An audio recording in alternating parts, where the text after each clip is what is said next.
Okay, so here's something wild that happened to me last week. I was sitting on my couch and I had this fleeting, half-second thought about a specific brand of Japanese notebook I hadn't used in years. 3 seconds later, I'm not kidding, a notification popped up on my phone. Recommended for you. There it was, my brain hadn't even fully formed the sentence, I want to buy this, but the algorithm had already processed the transaction in its head. It's called a ghost thought purchase, and by 2026, it's not a glitch. It's the primary business model of the entire internet. We used to think technology was a tool we used to get what we wanted. But we've hit a tipping point where the technology knows what we want before we do. And here's the kicker. That's actually terrifying. Think about it. Because if an algorithm fulfills your desire before you even feel the want, does the you who wants still exist? In 2026, the shortest distance between a desire and its fulfillment isn't a shortcut. It's a delete button for the self. You think you're being served, but you're actually being authored. You scrolled past 200 posts today and you can't remember a single one. That's because you weren't looking for them, they were looking for you. They were hunting for your attention like a predator. We are living in the era of the autocomplete of the soul, and it's time we talk about why getting exactly what you want right now might be the absolute worst thing that ever happened to your willpower and your sense of identity. If everything is frictionless, how do you even know where you end and the machine begins? Let's take a breath and go way back, all the way to the Romans. There's this beautiful word, desire in Latin, it's desideare. If you break that down, it literally means from the stars or to await what the stars bring. Think about that for a second. For an ancient Roman sailor, desire wasn't a one-click purchase on a glowing screen.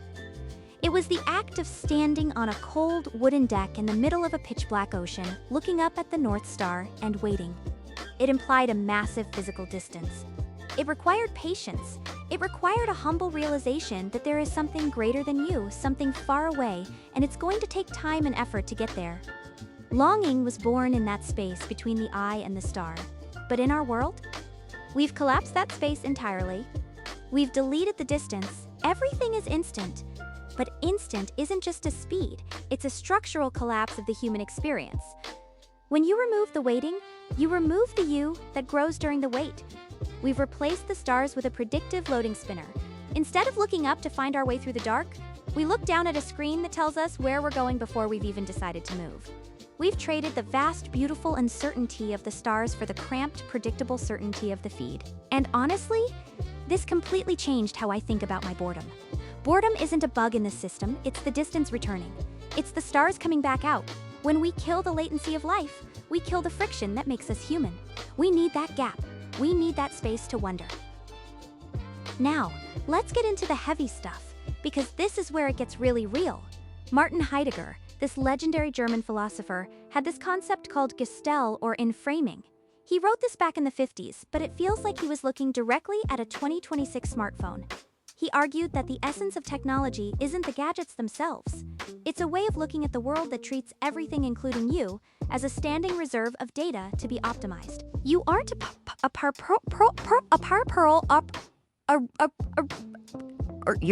you're just a biological terminal that needs to be kept in a specific dopamine baseline, so you keep clicking. Then there's Byung-Chul, who calls our digital world the hell of the same. Think about your For You feed. It's not actually for you, the growing, changing, messy version of you. It's for the past version of you. It's a loop of your own ghosts. It feeds you what you already like, what you already believe, which sounds great until you realize it kills your ability to encounter anything truly other, anything that might actually challenge you or change your mind. And here's the wait. What? Moment instant satisfaction is actually a form of will deletion? If there is zero delay between a need and its fulfillment, your will never has to wake up. It's like a muscle that atrophies because a machine is doing all the lifting. Think about an AI-drafted I love you text or a generated apology. If the struggle to find the words is deleted, is the love even there? The friction, the struggle, the not knowing what to say, that is the proof of the soul. When we automate intimacy and anticipate desire, we aren't becoming gods. We're becoming passengers in our own lives, watching the scenery go by while the machine drives. So, how do we fight back? If the algorithm is designed to make your life perfectly seamless and convenient, your only path to freedom is to become intentionally.